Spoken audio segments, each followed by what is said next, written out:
Bismillahirrahmanirrahim. Alhamdulillahi wassalatu wassalamu ala Rasulillah wa ala alihi wa sahbihi ajma'in.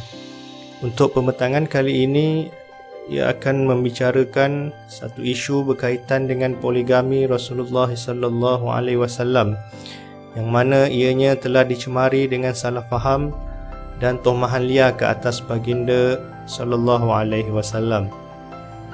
Isu ini dikupas berpandukan sebuah kitab yang bertajuk Syubhatu wa Abatilu Hawla Ta'adduda Zawjatul Rasul sallallahu alaihi wasallam, sebuah karya yang ditulis oleh Al-Alamah Syekh Dr. Muhammad Ali As-Sabuni. Maka perbincangan ini bertajuk menjawab salah faham terhadap poligami Rasulullah sallallahu alaihi wasallam. Isu dan permasalahannya yang pertama, Rasulullah SAW telah dilemparkan dengan pelbagai fitnah atas perkahwinan baginda. Maka antara fitnah-fitnah yang dilemparkan dengan mengatakan bahawa Nabi seorang yang bernafsu besar, Nabi SAW seorang yang tidak cukup dengan hanya seorang isteri dan cenderung kepada nafsu syahwat. Yang keduanya, fitnah tersebut berlaku dan ianya direka bertujuan bagi menanamkan keraguan umat Islam ke atas Rasulullah SAW. Kebanyakan fitnah-fitnah perkara ni timbul adalah selepas daripada zaman Rasulullah SAW. Ia pada mulanya dicetuskan oleh golongan orientalis barat dengan tujuan bagi menanamkan kekeliruan umat Islam, dan disokong pula oleh puak-puak munafik ni. Kemudian seterusnya, musuh-musuh Islam sentiasa mencari jalan untuk melemparkan tuduhan jahat kepada ke atas Rasulullah SAW. Dan hal ini berlaku bukan hanya kepada Rasulullah, malah ke atas setiap Nabi. Perkara ini dirakamkan dalam Al-Quran surah Al-Furqan ayat ke-31.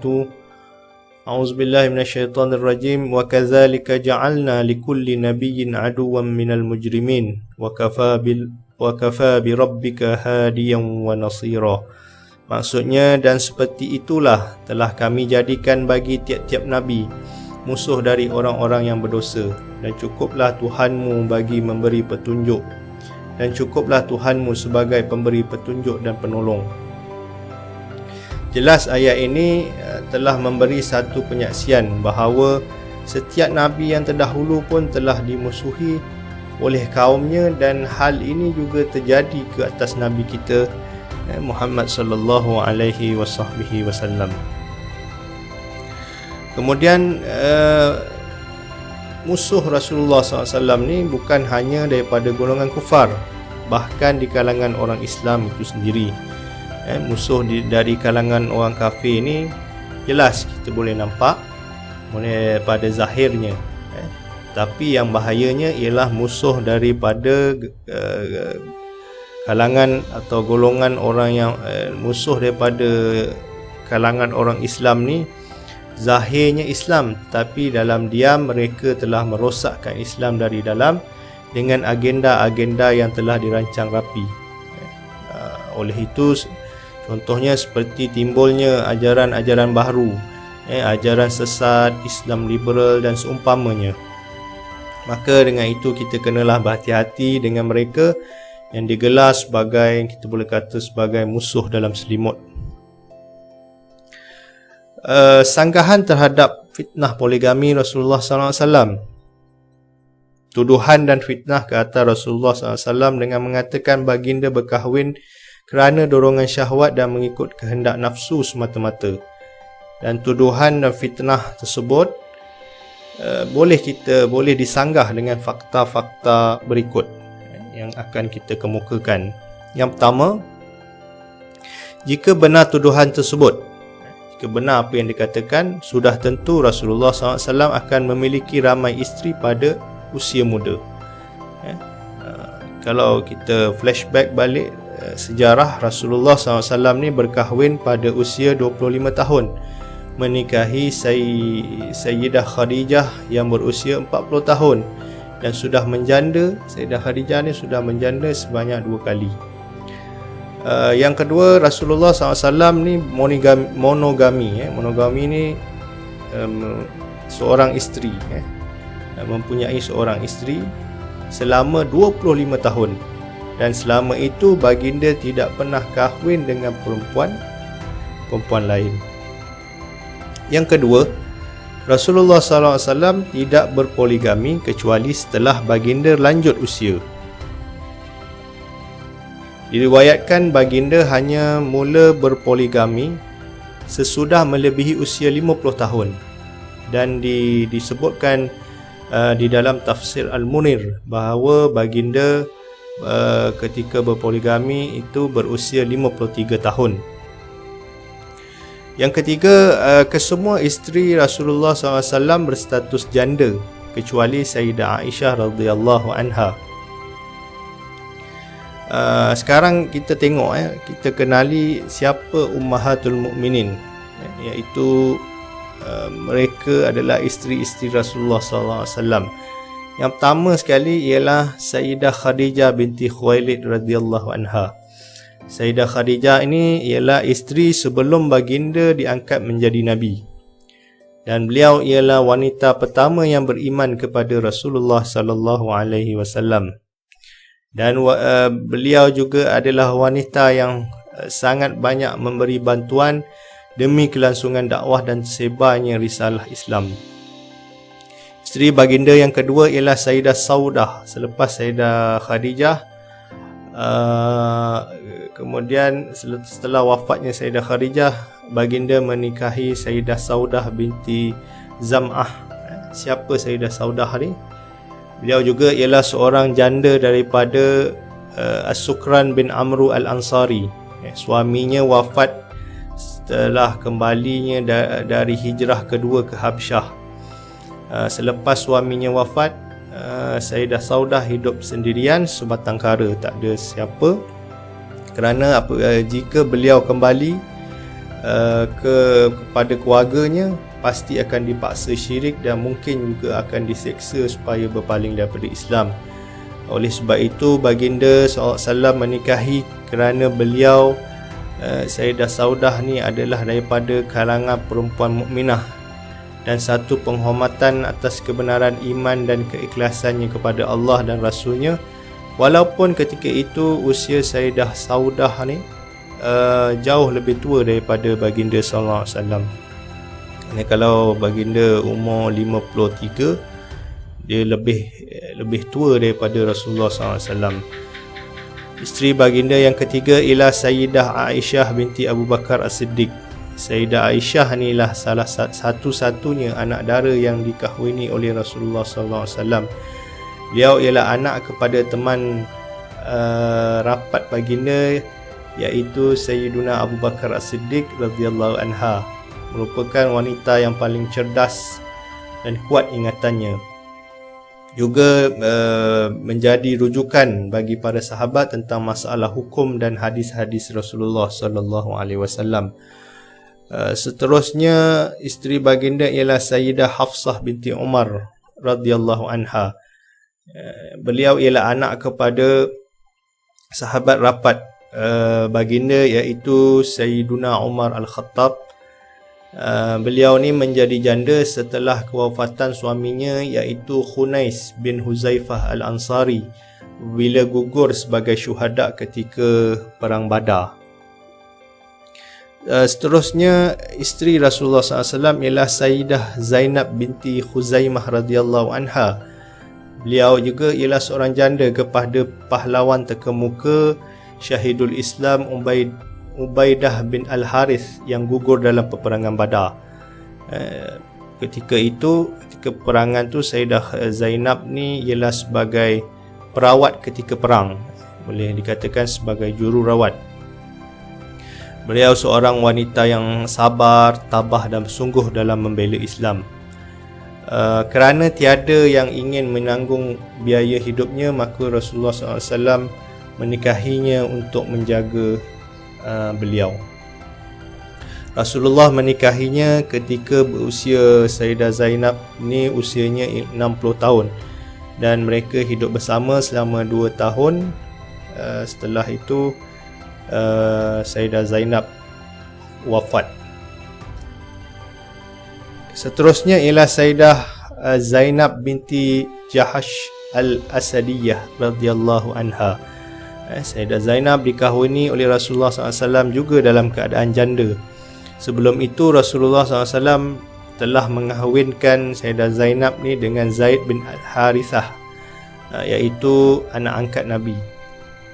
Zaid setelah beberapa lama berkahwin, akhirnya Zaid menceraikannya atas beberapa faktor. Antaranya kerana ketidaksefahaman disebabkan Zaid yang asalnya seorang hamba yang dimerdekakan oleh Rasulullah kemudian dijadikan anak angkat, manakala Zainab ni pula ialah daripada keturunan orang-orang yang dimuliakan. Dan hikmah terbesar perkahwinan Nabi dengan Sayyidah Zainab ni ialah ianya telah membatalkan tradisi masyarakat jahiliah yang mana anak angkat dianggap seperti anak kandung dalam hal pewarisan, hal-hal perkahwinan dan dan kategori mereka yang haram dinikahi. Seterusnya ialah Sayyidah Ummu Salamah, yakni nama sebenarnya Hindun bin Abi Umayyah Al-Makhzumiyah radhiyallahu anha. Jadi Sayyidah Ummu Salamah ni juga seorang janda. Suaminya Abdullah bin Abdul Asad yang telah syahid pada peperangan Uhud. Suaminya termasuk generasi As-Sabiqun Al-Awwalin, iaitu golongan pertama yang memeluk Islam. Dia memiliki 4 orang anak tanpa ada seorang yang melindunginya setelah kewafatan suaminya. Kemudian Rasulullah terpanggil untuk menanggung hidupnya dan anak-anaknya, lalu baginda melamarnya. Pada permulaannya Sayyidah Ummu Salamah menolak pelawaan Rasulullah dengan alasan, aku ni seorang yang telah lanjut usia, aku ni ibu kepada anak yatim, dan aku ni jenis perempuan atau wanita yang sangat cemburu. Bila mendengar apa yang disampaikan oleh Sayyidah Ummu Salamah, maka Rasulullah SAW mengirim utusan untuk memberi jawapan dengan sabdanya, anak-anak itu akan menjadi tanggungjawab saya, dan aku bermohon kepada Allah supaya Allah menghilangkan kecemburuan dari hatimu. Setelah mendengar jawapan daripada Rasulullah SAW, akhirnya beliau menerima lamaran baginda SAW. Isteri seterusnya ialah Sayyidah Ummu Habibah. Nama sebenarnya ialah Ramlah binti Abi Sufyan radhiyallahu anha. Rasulullah menikahi Sayyidah Ummu Habibah ni pada tahun ke-7 Hijrah. Beliau seorang janda, suaminya Ubaidillah bin Jahash telah meninggal dunia di Habsyah. Beliau juga ialah anak kepada Abu Sufyan. Ketika itu Abu Sufyan ni adalah musuh yang paling kuat menentang Rasulullah SAW. Maka dengan itu, jika dia setelah wafat suaminya, jika dia kembali kepada ayahnya, nescaya dia akan dipaksa murtad dan mungkin disiksa. Kemudian Rasulullah SAW mengutus surat kepada An-Najashi. Najashi ini Raja Habsyah, menyatakan hasrat untuk mengahwini Ummu Habibah, dan yang mengahwinkan Rasulullah dengan Ummu Habibah ni ialah An-Najashi, Raja Habsyah tu, dengan mas kahwin sebanyak 4,000 dirham. Setelah itu Sayyidah Ummu Habibah dihantar kepada Rasulullah yang dibawa oleh Syurahbil bin Hasanah, dan bersamanya dibawa 400 dinar dan hadiah-hadiah yang berharga, dibawa kepada Rasulullah ke Madinah. Kemudian berita tentang perkahwinan tersebut sampai ke pengetahuan Abu Sufyan, ayahnya. Dan apa yang berlaku, Abu Sufyan berasa bangga dengan perkahwinan tersebut. Dengan asbab hidayah Allah, maka akhirnya Abu Sufyan tu memeluk Islam. Isteri Rasulullah yang seterusnya ialah Sayyidah Juwairiyah binti Al-Harith radhiyallahu anha.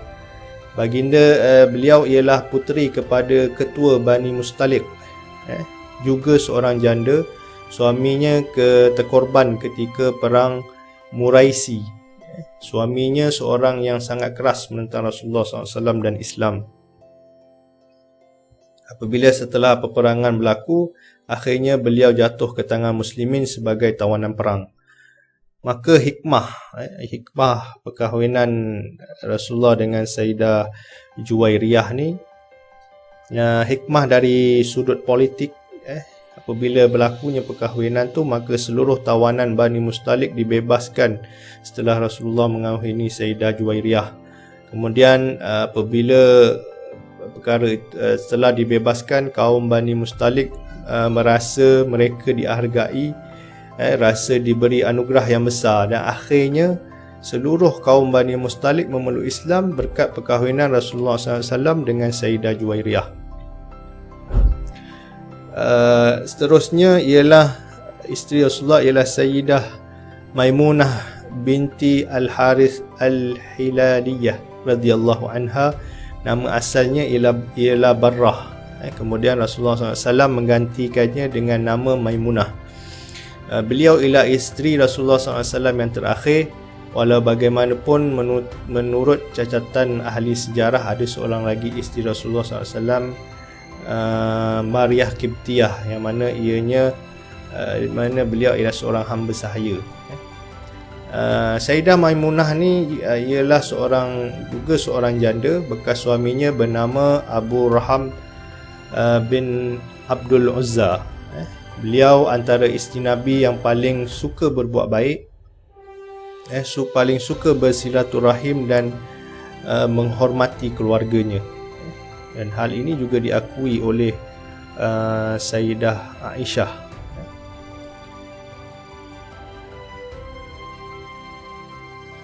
Baik, fakta yang seterusnya, yang keempat, terdapat perbezaan pada syariat, yakni perintah yang diturunkan ke atas Rasulullah SAW dan umatnya dalam hal perkahwinan dan lain-lain. Jadi ada perbezaan antara umat Muhammad, antara kita dengan Rasulullah. Contohnya surah An-Nisa ayat keempat, firman Allah, fankihu ma taba lakum minan nisa'i masna wa thulatha wa ruba'.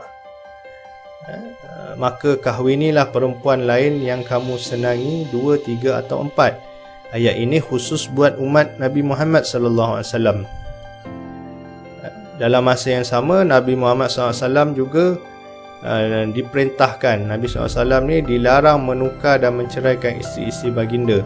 Sampai kepada satu had, baginda tidak lagi dibolehkan berkahwin. Seperti firman Allah Subhanahu wa taala dalam surah Al-Ahzab ayat ke-52, la yahillu lakan nisa'u min ba'd wala an tabaddala bihinna min azwajin walau a'jabaka husnuhun illa ma malakat yaminuk wa kana Allahu ala kulli syai'in raqiba.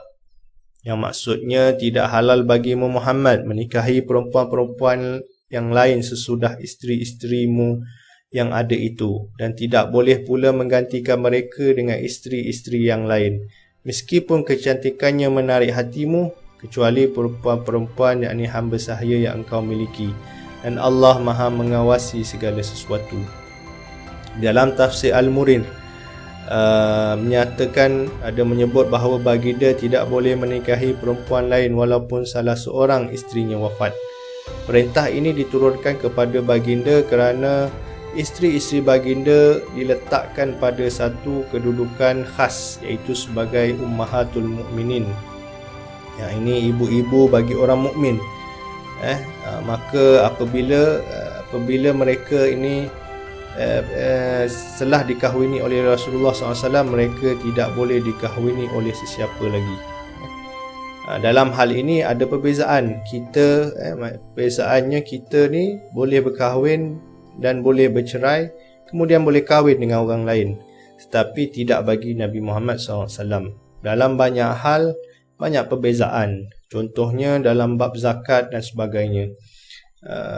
Dan konteks apa yang terjadi ni konteks yang berbeza dan kita perlu fahamilah. Dan kesimpulan, apa kesimpulannya? Yang pertama, kesimpulannya ialah dengan fakta-fakta yang dinyatakan, maka terbatallah setiap tomahan dan fitnah oleh musuh-musuh Islam ke atas Rasulullah SAW. Dan jika apa yang disampaikan ni dinilai dengan ilmu dan dinilai dengan adil, maka akan menemui kebenaran. Sebaliknya, jika persoalan yang ditimbulkan semata-mata untuk mencari kesalahan serta hasad dengki, ia tidak akan mendapat apa-apa dan tidak akan menemui kesudahan. Yang kedua, konsep poligami yang dilaksanakan oleh Rasulullah SAW ini merupakan perjuangan memartabatkan kaum wanita di sisi Islam. Jadi tidak timbul isu kerana semua isteri baginda kecuali Sayyidah Aisyah sudah pun lanjut usia. Maksud ia tidak didorong, perkahwinan Nabi ini tidak didorong oleh kehendak nafsu syahwat semata-mata.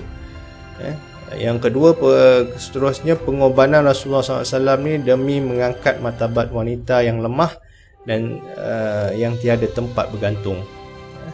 Yang ketiga, sesungguhnya perkahwinan Rasulullah SAW mengandungi banyak hikmah dari sudut hukum, sosial dan politik.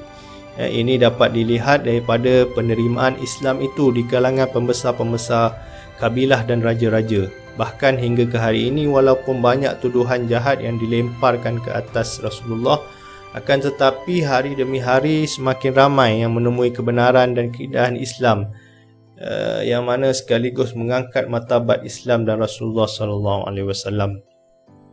Yang terakhir, peranan umat Islam bagi mempertahankan Islam dan Rasulullah SAW dan memberi penerangan tentang kebenaran Islam. Apa yang perlu dilakukan oleh umat Islam? Setiap umat Islam wajib mengambil peranan, yang mana mesti mempertahankan Islam dan Rasulullah SAW ketika difitnah dan dihina. Dan semestinya sentiasa menuntut ilmu bagi menambahkan pengetahuan tentang Islam. Wallahu alam, wa sallallahu ala sayyidina Muhammad wa ala alihi wa sahbihi wa sallam, walhamdulillahi rabbil alamin.